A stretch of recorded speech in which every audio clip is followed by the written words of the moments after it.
తిమోతికి వ్రాసిన మొదటి పత్రిక 1వ అధ్యాయం. మన రక్షకుడైన దేవుని యొక్కయు మన నిరీక్షణ అయిన క్రీస్తు యేసు యొక్కయు ఆజ్ఞ ప్రకారము క్రీస్తు యేసు యొక్క అపోస్తలుడైన పౌలు విశ్వాసమును బట్టి నా నిజమైన కుమారుడగు తిమోతికి శుభమని చెప్పి వ్రాయున్నది.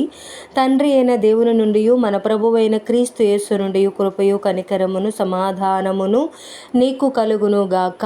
నేను మాసిదోనియాకు వెళ్ళుచుండగా సత్యమునకు భిన్నమైన బోధ చేయవద్దనియు కల్పనా కథలును మితము లేని వంశావళులను విశ్వాస సంబంధమైన దేవుని ఏర్పాటుతో కాక వివాదములతోనే సంబంధము కలిగి ఉన్నవి గనుక వాటిని లక్ష్య పెట్టవద్దనియు కొందరికి ఆజ్ఞాపించుటకు నీవు ఎఫెసులో నిలిచి ఉండవలెనని నిన్ను హెచ్చరించిన ప్రకారము ఇప్పుడును హెచ్చరించుచున్నాను.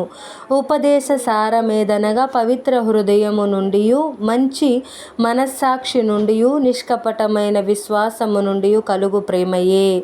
కొందరు వీటిని మానుకొని తొలగిపోయి తాము చెప్పు వాటినైనను నిశ్చయమైనట్టు రూఢిగా పలుకు వాటినైనను గ్రహింపకపోయినను ధర్మశాస్త్రోపదేశకులై ఉండగోరి నిష్ప్రయోజనమైన ముచ్చటలకు తిరిగిరి. అయినను శ్రీమంతుడగు దేవుడు నాకు అప్పగించిన ఆయన మహిమగల సువార్త ప్రకారము ధర్మశాస్త్రము ధర్మ విరోధులకును అవిధేయులకును భక్తిహీనులకును పాపిష్టులకును అపవిత్రులకును మత దూషకులకును పితృహంతకులకును మాతృహంతకులను నరహంతకులకును వ్యభిచారులకును పురుష సంయోగులకును మనుష్య చోరులకును అబద్ధికులకును అప్రమాణికులకును హితబోధకు విరోధమైన వాడు మరి ఎవడైనను ఉండిన ఎడల అట్టి వానికిని నియమింపబడెను గాని నీతిమంతునికి నియమింపబడలేదని ఎవడైనను ఎరిగి ధర్మానుకూలముగా దానిని ఉపయోగించిన ఎడల ధర్మశాస్త్రము మేలైనదని మనం ఎరుగుదుము.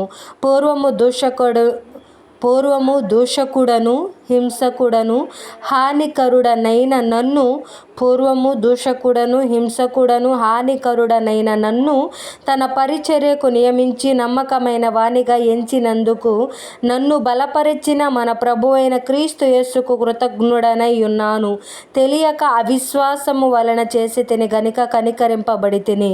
మరియు మన ప్రభు యొక్క కృపయు క్రీస్తు యేసునందున్న విశ్వాసమును ప్రేమయు అత్యధికముగా విస్తరించెను. పాపులను రక్షించుటకు క్రీస్తు యేసు లోకమునకు వచ్చెనను వాక్యము నమ్మతగినదియు పూర్ణాంగీకారమునకు యోగ్యమైనదియు నై ఉన్నది. అట్టి వారిలో నేను ప్రధానుడను అయినను నిత్య జీవము నిమిత్తమును తనను విశ్వసింపబోవు వారికి నేను మాదిరిగా ఉండులాగున యేసుక్రీస్తు తన పూర్ణమైన దీర్ఘశాంతమును ఆ ప్రధాన పాపినైన నాయందు కనపరుచున్నట్లు నేను కనికరింపబడి తిని. సకల యుగములలో రాజయ్యుండి అక్షయుడును అదృశ్యుడునగు అద్వితీయ దేవునికి ఘనతయు మహిమయు యుగాయుగములు కలుగునుగాక. ఆమేన్. నా కుమారుడైన తిమోతి, నీవు విశ్వాసమును మంచి మనస్సాక్షియు కలిగిన వాడవై నిన్ను గూర్చి ముందుగా చెప్పబడిన ప్రవచనముల చప్పున ఈ మంచి పోరాటము పోరాడవలెనని వాటిని బట్టి ఈ ఆజ్ఞను నీకు అప్పగించుచున్నాను.